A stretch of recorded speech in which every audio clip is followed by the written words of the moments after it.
Welcome back, folks. Sport Federation TV. Right, we've been long overdue to have the conversation about what's happening with netball. Of course, we haven't spoken about netball for a while now. In studio with me is the South African National Netball South Africa's head of coaching, Annelie Lucas. Annelie, welcome back. No stranger for you in the studio. No, actually glad to be back. Yeah. I mean, we've spoken to you, I don't know, over the years so many times, from Cape Winelands, from Western Cape side. Mainly, I think, probably one of the biggest topics we've always spoken about has been the stings and all that fun that you had. Yeah, definitely. And now transitioning from actually being a coach to driving a coaching portfolio. Very exciting times. I mean, you're now at the top of the pile, the national, I keep getting the title wrong, but Director of Coaching National for Netball South Africa. That's a major move. You must be so busy. Very busy, but exciting. Yeah. Because we set ourselves very high standards moving forward. As you know, netball has been number 5 in the world for a very long time. South Africa, and we believe that we're the best in the world if we look at the talent we have. So we just decided that we're driving change, and it starts with the coaches. But you're a change driver. I mean, I've seen you with the stings. You're always thinking out the box, coming up with something unique, and making sure that you are able to bring the best potential out of the athletes. Sometimes I see myself as controversial at times, but you know, JP, sometimes when you're in sport, it's not always about being popular.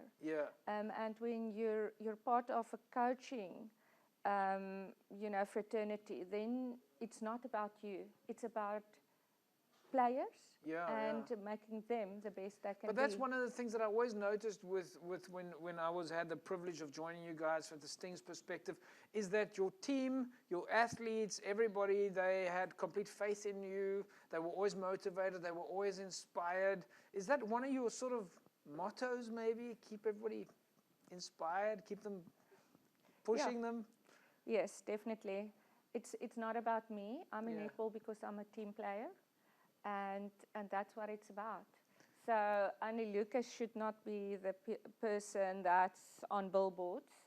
If the coaches perform, then we're happy. You know, we had a lot of talks in media. However, I feel we made a few changes.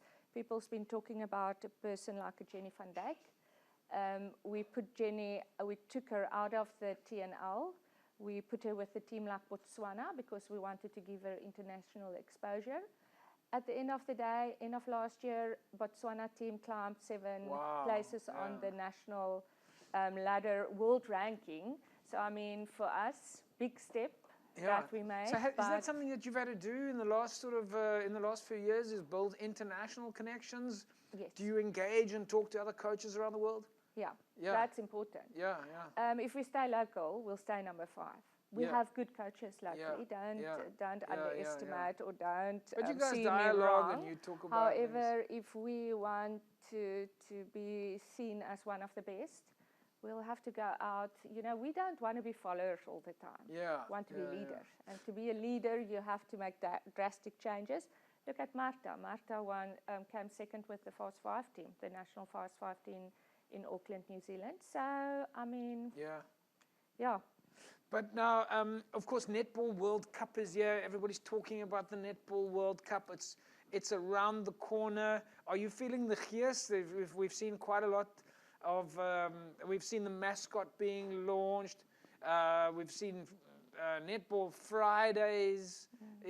Are you feeling it that it's there now? We kept low profile for some time.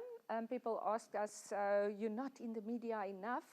But as you know, someone said at the International Women's Day, it's 2020 she, not 2023. So that was actually very good, well said. But we had the women cricket, you know, and we want to support one another. And therefore, sometimes you have to step back for a moment before you drive again. But the fans are feeling the vibe. I think they will start feeling it. We had our kit launch. So with that, it's exciting times. and I think the momentum will start building now. You know, if you have like 100 days and those type of things, we'll get there. Yeah. So tell me about the Netball Legacy Program. With the Netball World Cup, it's also a matter of making sure that something stays behind. Yeah, yeah. So Legacy Program, what it entails is when you bid for a World Cup. If you speak to SAFA, the soccer guys, they will also tell you that with the World Cup, there's a legacy program that you need to drive. Yeah. And us is with regards to training, educating coaches, but because we want to grow the footprint of the sport. Is that across the country? Are they trying to leave something behind? Internationally everywhere? as well. Internationally as well? Yeah. Okay. We work in Botswana. That's why we took Jenny there. Yes. So we work with Botswana, Ghana at this stage. Ghana is not a member in good standing with World Netball. So we decided to go and assist them, you know, across all phases in the sport to see if we can help them to get accredited again. And so what does that mean when one talks about a legacy program? Does it? I know that with the World Cup there were facilities for people to train in afterwards. There were some educational programs. What does that mean from a legacy point of view? Is it a similar picture that there's when Netball World Cup is finished, there's a few training grounds and so on? So the difference with netball and soccer and rugby, for instance, and cricket is when you have a World Cup, they play at different venues. Okay. For us, we play one central venue, and that's the CTICC. It starts the 28th of July, as everybody knows. However, we will have 11 international standard floors. It's wooden sprung floors that you play international games on. We usually play outside. So it's multi-purpose floors. So we'll and World Netball brings that here.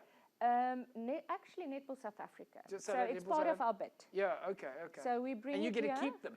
We keep them, but it's going to the 11 provinces. Okay, so each province gets a fancy new netball. Each province get a floor, and we have to put it in a venue, in a community where we know it would be looked after. Yes. But where different sporting codes that can use that and utilize that will have access to that.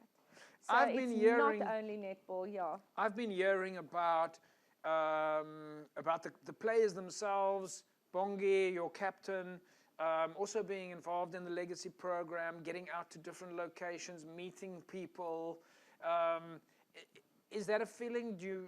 I know that you're not hands-on with the team, I suppose, but is that what the players are doing as well? Are they getting out there and meeting people? We have Telkom, one of the big sponsors. As you know, Discovery Vitality is one of the sponsors, and then we drive the Telkom stand tour. So we have players that we will send out doing courses and clinics, especially in the community. So players do that as well? They do that as well, Must be great for the kids to meet the players. Amazing. Yeah.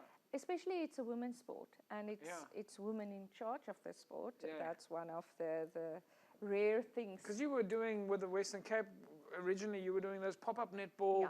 Is there a similarity here? Bit different vibe, but trying to do the same. Quality product that we want to send out there for people to get involved with our sport. So the Netball World Cup is now just around the corner. Who's going to be the tough competitor teams we're taking on? Well, your New Zealand. Is it New Zealand? New Zealand. Australia is currently number one. So we have Australia, New Zealand, England, Jamaica, and us. How long does it last? How many weeks is it? How often do you play? 10 days? Every day. 10 days you play, the team plays every day? Yeah. Is it a knockout? I mean, we haven't seen... Yeah, it's the same. You're out, I mean, if you lose, you're out, you're back on the airplane, or do you get a round robin? It's a round robin where you play in different pools, and then at the end of the day, the top two progress to the next round. You must be super excited. It's amazing, I promise you. I hope we can speak about it again. I think there's a lot of things we can make people in the Western Cape excited, because it's going to be on their doorstep. And we'll have fan parks Right, all over the so Western Cape, all over the countries for people that cannot come down to they the can watch Western on Cape. the big screen. Big screen. We'll have a big screen next to the CTICC. So it's going to be the same type of vibe that we had with the soccer and the Rugby World Cups. However, it's only on one venue. Okay, well, obviously the actual details of the Netball World Cup is going to take us much more to talk about. Annelie, it's great surprise for us to get you in studio. It's great. I mean, you're part of the system for us. Yeah, I feel I'm part of the family. Exactly, 100%. And we're looking to find out what comes next. So yeah, thanks for joining us. Thanks for having me. Thanks. There we go. All right, folks, what a treat for us today. Annelie Lucas, head of coaching for Netball South Africa, and of course involved with the Legacy program. We'll talk more about it in the weeks to come. Of course, Netball World Cup is just around the corner. We'll take a break. We'll carry on. See you in a second.